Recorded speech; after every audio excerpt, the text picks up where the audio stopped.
صدري قرآن املأ قلبي قرآن واسق حياتي.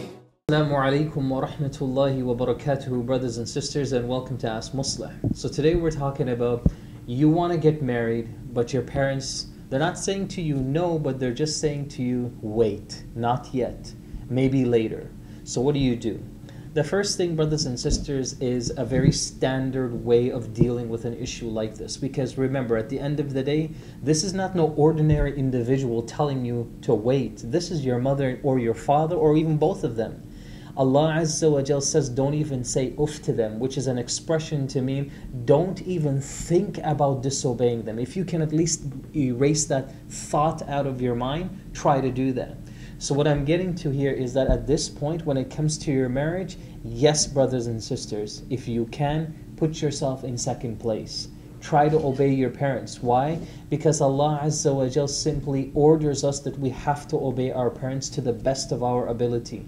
This is why several times in the Quran, Allah is always telling us to worship Him. And when He's done, subhanahu wa ta'ala, then the next thing is, be good to your parents. That's the emphasis Allah puts on this. So if it means that you can delay, of course without falling into any sins, without falling into any other problems, then by all means, brothers and sisters, your parents deserve it. Your parents deserve a little bit of that patience from you. Try to hold yourself together into a reasonable amount of time. So if they say, look, I don't want you to get married now, I want you to wait for another 2 or 3 or 5 years, that's not very reasonable. But if they say, look, delay the ceremony for another 6 months, or delay it for another 3 months, let's talk about things a little bit more, let's make a better plan, then that's worth considering. So the first thing is, you mentally prepare yourself to obey your parents. However, I completely understand some parents out there are just not reasonable at all with their kids. So the second thing is, brothers and sisters, be honest with your parents and talk to them.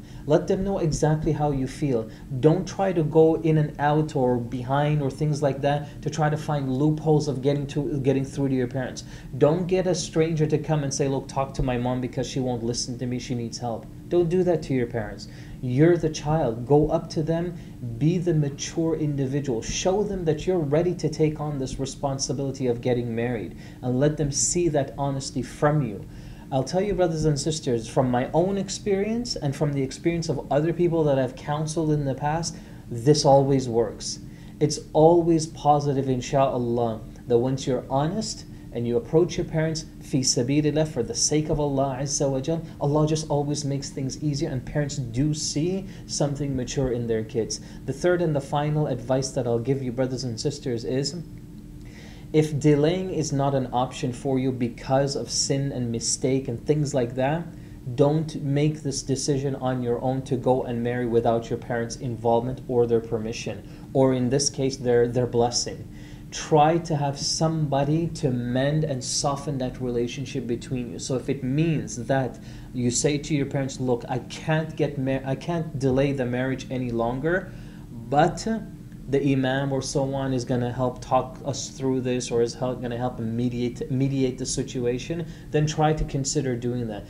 Get somebody that your parents respect to get involved and speak to them and find out what really their concerns are. There's so much that we can say. You know, one of the reasons why parents delay things like this is because they themselves are afraid of something. They themselves have issues that they want to get out on the table, but they just don't know how to speak it to you. They may be able to do it with a third party. So try to get a third party, somebody that will respect your parents, give them the honor and dignity that they deserve, but at the same time be able to advise them in a mature, respectful manner. So with these 3 things, insha'Allah, I hope that Allah Azza wa Jal makes it easy for you. Wassalamu alaikum wa rahmatullahi wa barakatuh.